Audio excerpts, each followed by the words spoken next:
the shadow that watches you wake up. But something is wrong. Your eyes are open. You can see your room, but your body won't move. Your chest feels heavy. And then you see it, a shape in the corner of the room, watching. For centuries, people around the world have reported the same terrifying experience. A dark figure, a presence sitting on their chest, a voice whispering from the darkness. Science calls it sleep paralysis, but many victims believe something far more disturbing. They believe they weren't alone. Tonight, we explore the real stories behind one of the most terrifying human experiences. Because across different countries, cultures, and centuries, people describe the same visitors. This is the story of the real nightmare. Viewer discretion is advised. Chapter 1.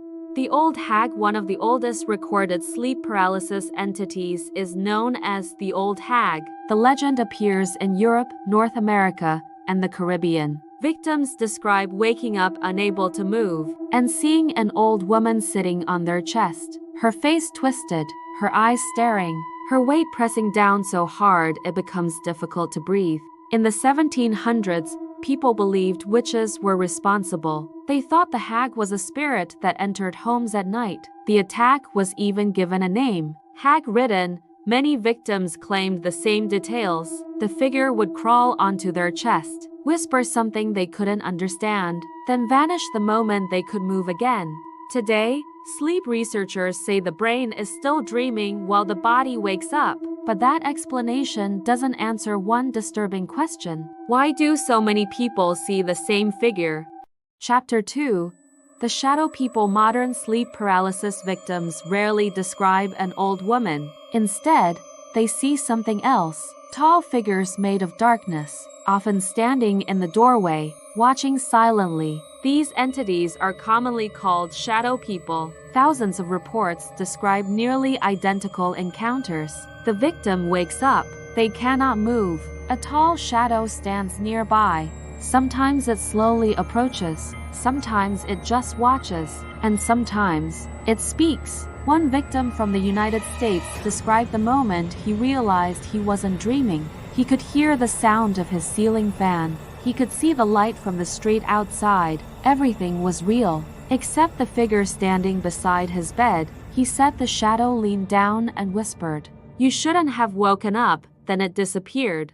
But before we continue with the video, please like, comment, and subscribe for more videos like this and many more. Now let's continue the video. Chapter 3.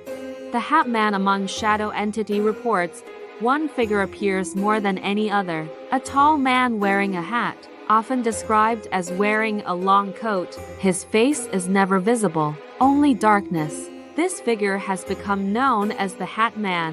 What makes this entity so disturbing is how consistent the descriptions are. People who have never heard of the Hat Man report seeing the exact same figure, the same hat, the same tall shape, the same silent presence.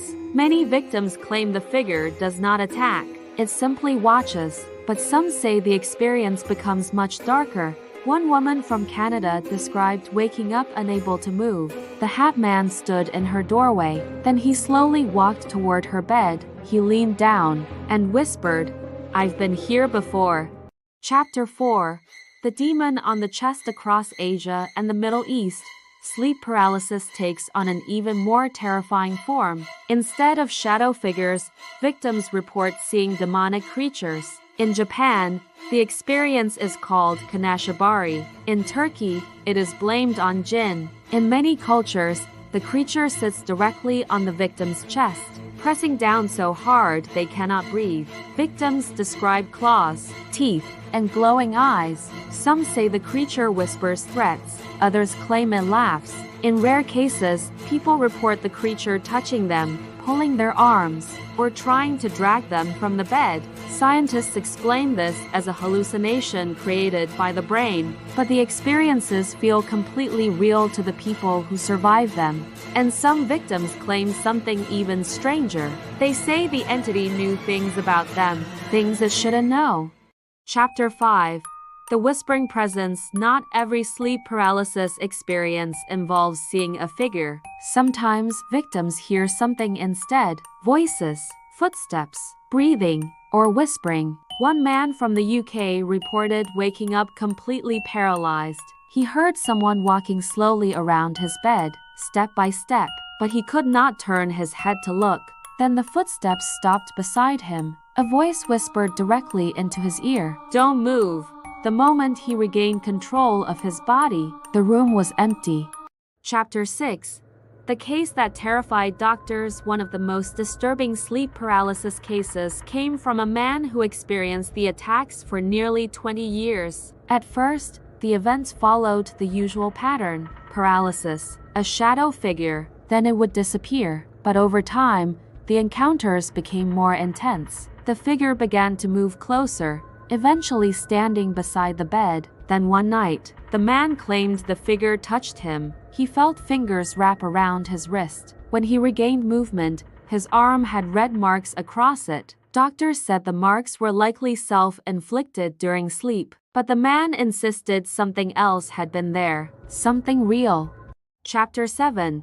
Science versus the paranormal. Sleep paralysis happens when the brain wakes up before the body. During REM sleep, the brain temporarily paralyzes muscles. This prevents people from acting out dreams. But when the brain wakes up too early, you become aware while your body is still frozen. This can trigger hallucinations. The brain tries to explain the paralysis, so it creates a threat, a figure, a presence, something watching. But there is still one question researchers cannot fully explain. Why do people across different countries, different cultures, different centuries see almost the same entities? The Old Hag, shadow figures, the Hat Man, and creatures sitting on the chest. Chapter 8. What if they are real? For most people, sleep paralysis lasts only seconds. Then the body wakes up, and the room becomes normal again. But for those who experience it, the memory never leaves, because in that moment, the experience feels completely real. The room is real, the fear is real, and the figure watching you feels real too. Science says these entities are just the brain misfiring, but millions of people who have seen them aren't so sure. And maybe the most disturbing part of all is how many victims say the same thing after the experience ends. They say the figure didn't look surprised that they woke up. It looked like it had been watching them the entire time. Tonight, when you fall asleep, your body will eventually enter REM sleep. Your mind will dream, and your body will become completely paralyzed. That's normal. That's how sleep works. But sometimes, the mind wakes up too early. And when it does, you may open your eyes, you may see your room, you may try to move, but you won't be able to. And in the silence of the dark,